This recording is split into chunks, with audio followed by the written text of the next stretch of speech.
Goeiedag.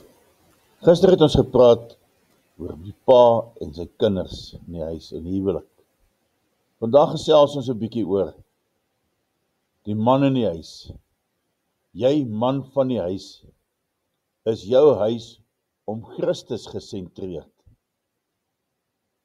Hoe lyk jou huwelik?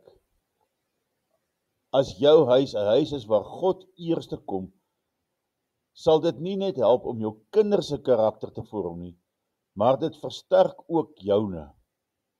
Jou karakter word op die keuses wat jy maak en die gewoontes wat jy kweek gevorm. Draai jou wêreld rondom jou familie? Die vrou wat jy gekies het as huweliksmaat, waar staan sy in jou familie?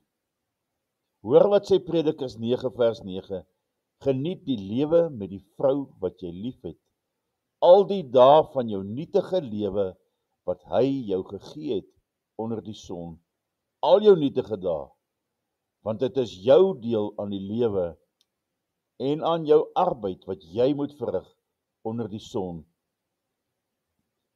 Die man se rol is eenvoudig, hy moet sy vrou lief hê.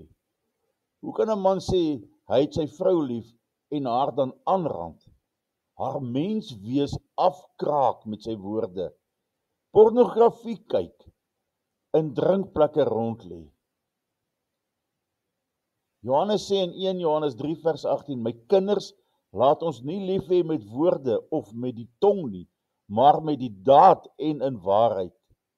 Los die dinge waarmee jy besig is en sit al jou energie in jou huwelik. Ek het hierdie storie gehoor. 'n Man het sy prokureur gaan sien en gesê, ek wil van my vrou skei. Die prokureur vra toe, hoekom wil jy van jou vrou skei?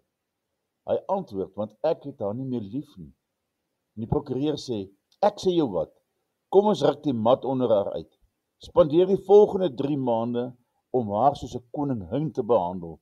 Wees gaaf met haar, koop vir haar geskenke, help haar in die huis, dra haar op die hande, hanteer haar met respek, praat saggies met haar en doen wat jy kan om dit vir haar lekker te maak. As sy dan begin dink, daar is hoop, skei jy haar en los jy haar met niks. Hoe klink dit? Die ou dink toe, dis 'n goeie gedagte en hy doen soos die prokureur sê. En toe hy na 3 maande terugkom, sê hy, ek wil nie meer skei nie. Die prokureur vra toe, hoekom nie? Die man antwoord, want ek het weer lief geraak vir my vrou. Jy man van die huis, het jy huwelikstres, moet jy dalk nie eers na jouself kyk en jouself afvra, as ek so behandel word soos wat ek my gesin behandel, sal ek daarvan hou. As jy doen wat reg is, sal jy gelukkig wees. Paulus gee ons raad in Efesiërs 5 vers 28 tot 29 wanneer hy sê, so behoort die mans hulle eie vroue lief te hê soos hulle eie liggame. Wie sy eie vrou lief het, het homself lief.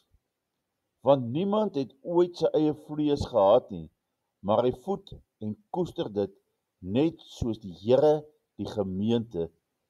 Wees lief vir die vrou wat jy God jou gegee het en onthou jou huweliksbelofte. Beloof u dat u haar nooit sal verlaat nie, dat u haar sal lief hê en getrou sal onderhou, soos 'n getroue en Godvreesende man aan sy vrou verskuldig is. Beloof u verder dat u heilig met haar sal lewe en haar in alles getrou sal bly, ooreenkomstig die uitspraak van die heilige evangelie.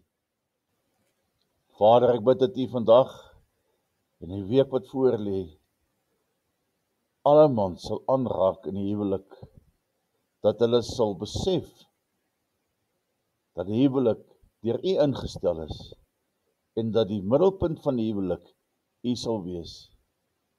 Seën al ons getroude pare, Here, en die mans wat nog moet trou